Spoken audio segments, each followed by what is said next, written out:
Good morning, students. We are now in a chapter, or we are now in multiprocessor and multi-computer architecture module. In my previous class, I have talked about memory consistency. You know that the memory consistency model is a contract between a programmer and memory system that follows the rule of a program flow. Next, we have seen there are two types of memory consistency. One is your sequential. Sequential consistency was developed by Lamport. It says that a multiprocessor is sequentially consistent if the result of execution is same as if the operation of all the processor were executed in some sequential order and operation of individual processor appear in this sequence in the order specified by a program. We have seen the weak consistency when the violation of sequential consistency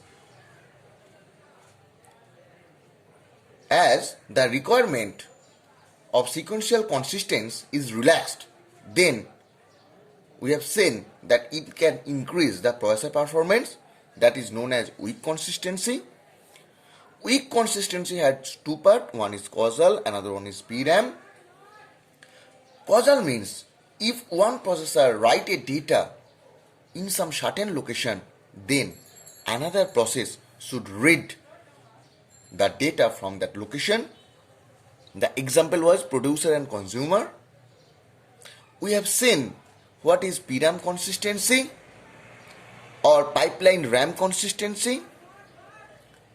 That shows write operation done by a single processor are received by all other processor in which they were executed.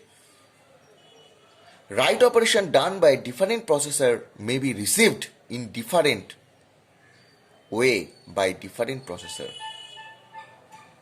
Next, we have seen the factor behind network performance. Number one, there was network throughput. It means amount of data transfer per time unit. Next one was bandwidth. That means rate of data transfer. Next one was network latency. That means worst case delay for transfer of a message through network. There was fault tolerance. That means many routing possibilities. Next one was blocking and non-blocking. Blocking means allowing a message to be buffered for later transmission. Non-blocking means allowing no buffer between source and destination. Now, today's topic is routing.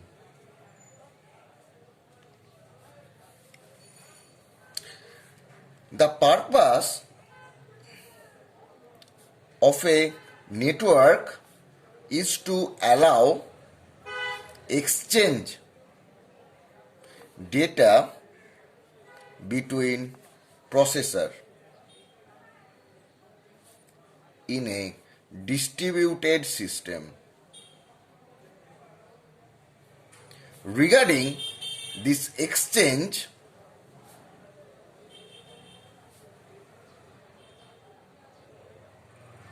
two important terms are there. Number one is network switching. Number two is network routing. Network switching can be again classified into circuit switching and packet switching. Now we come to what is circuit switching. A connection is established between source and destination, and the processor is kept intact during the entire communication or transmission. So this is known as circuit switching, but in case of packet switching, data is divided then transmitted individually through different route to the destination. Now, what is the difference between circuit switching and packet switching? Circuit switching was, suppose here is your source, here is your destination. So, there will be a network between the source and destination, and which is kept intact during the entire transmission. And suppose source want to send a packet A to destination, so he will have to move the packet from source to destination in the same network. But in case of packet switching, the message A is divided, suppose in A.1, A.2, A.3 and A.4, and here is your source, here is your destination, and there are many routing.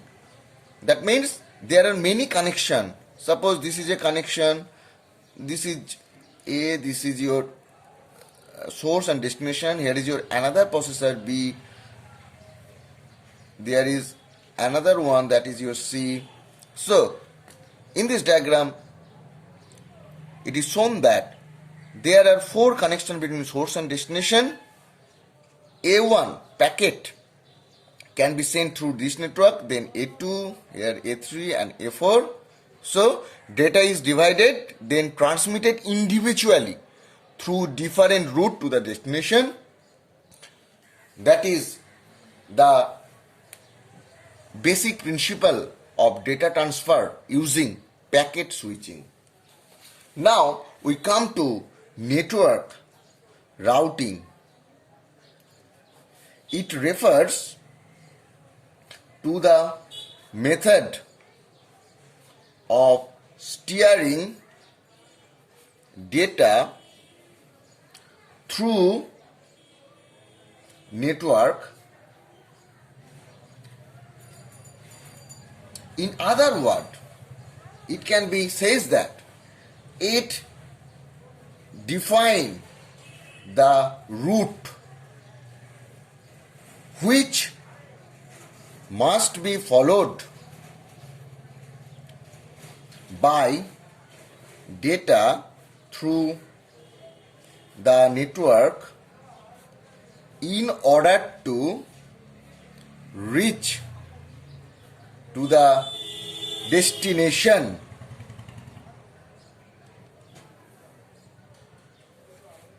Now will come the different routing function. There, number 1, permutation. Now we will see detailed procedure of permutation procedure. In permutation, there are n number of objects are present. We can arrange a factorial n connection between them. Suppose permutation A equal to A1, A2, A3.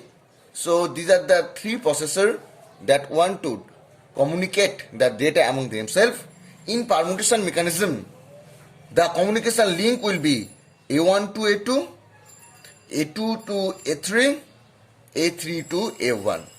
So, using permutation technique, we can make a communication link like this way where there were three processes. Now, we come to another mechanism that is called perfect shuffle function. In perfect shuffle function, suppose there are 7 processes. They are P0, P1, P2, P3, P4, P5, P6. Now, the P0 processor is denoted as 000. We know that the binary of 0 is 000, and this one is 001, 010, 011, 100, 101,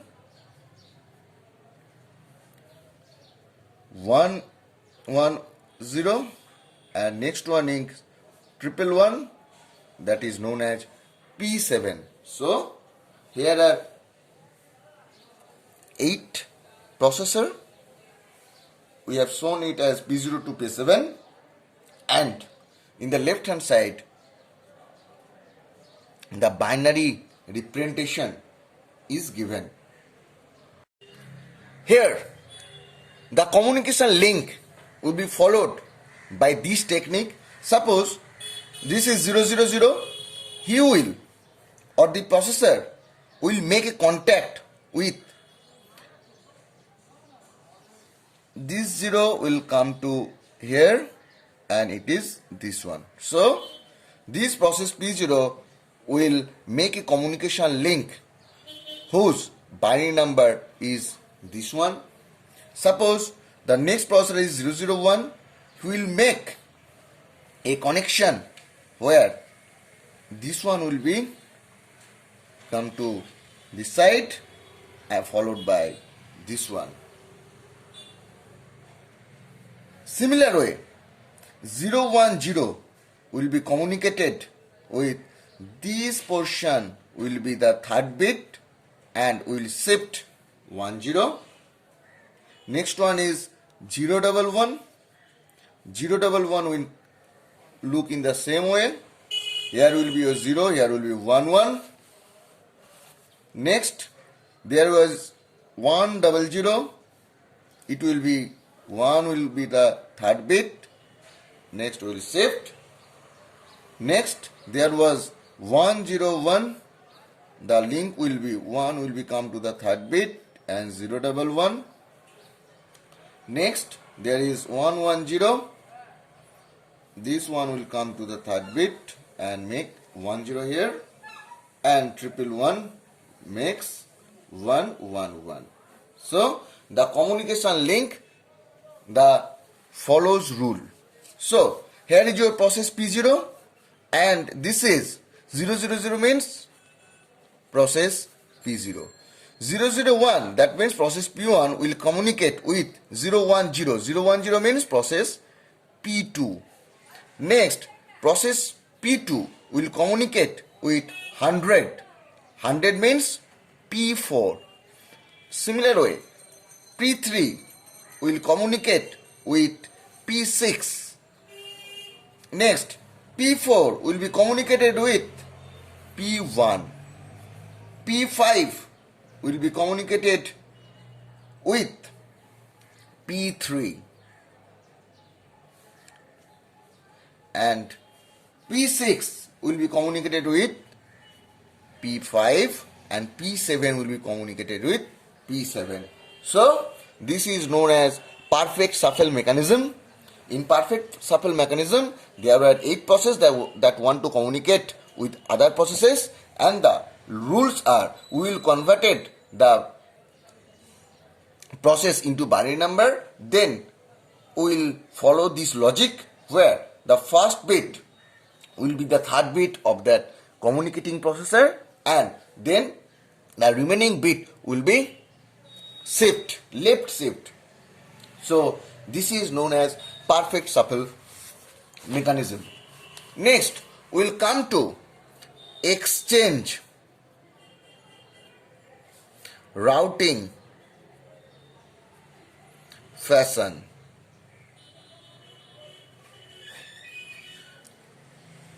In exchange routing fashion, the communication will be looked by or will be followed by butterfly technique. Suppose here is your 8 processor 0000001 010 011 100 101 110 111. So these are your 8 processor. In similar way, we will write here also. Now the communication will be process P0 will communicate with process P1 and this one will communicate with this one, and similar fashion they will communicate like a butterfly, and this is known as exchange routing fashion. So we can conclude that we have seen here the network routing. Network routing means the route which must be followed by data through the network in order to reach the destination. There were 3 methods: permutation, perfect shuffle, exchange routing. We have seen the working methodologies, how they are connected using this function. Now we will see interconnection network type. There are 2 types of network.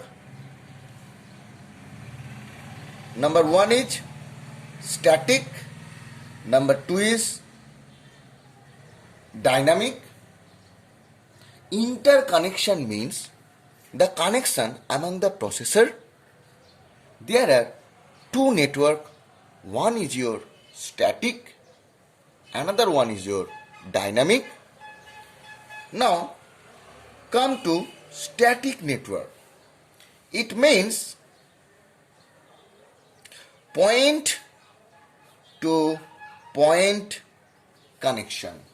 That means here is your process P1, here is your P2, suppose there are P3, here is your P4. So point to point, that means P1 will communicate with this one, so there will be a direct communication link. This communication link is known as static network. Number 2, there is your dynamic network. It means connection between the processor using switch. Suppose here is your processor P1. It will use a switch to communicate with process P2 and process P3. Suppose this link is known as A, this link is known as B, this link is known as C. So here P1 can be communicate with process P2 using A-B link, and process P1 can communicate with process P3 using A and C link. When the switch is 0, then suppose the path between A and B is open, and when the value of switch is 1, then communication link or the path A and C is open. By this way, they will communicate with each other. Now, the time come to conclude our today's lecture. We have seen in our today's lecture what is routing. Routing was the purpose of a network is to allow exchange data between processors in a distributed system. It was divided into 2 terms, network switching and network routing. Network switching is divided into packet and circuit. Circuit was a connection is established between source and destination. and the processor is kept intact during the intercommunication or transmission. And in packet switching, we have seen the data is divided and transmitted individually through different route to the destination. Network routing means the route which must be followed by data through the network in order to reach the destination from the source. It was divided into three categories: permutation, perfect shuffle, and exchange routing. These are the three methods by which we can implement it, or we can implement the network routing. We have seen the working methodologies of this fashion. Next, we have seen the interconnection network. There were two types of interconnection network. One is your static, another one is dynamic. Static means point-to-point connection, but dynamic means the communication using switch. In the next topic, we will discuss the type of static interconnection network. We will see different type of static interconnection network. They may be ring, tree, mesh. We will see this in our next lecture.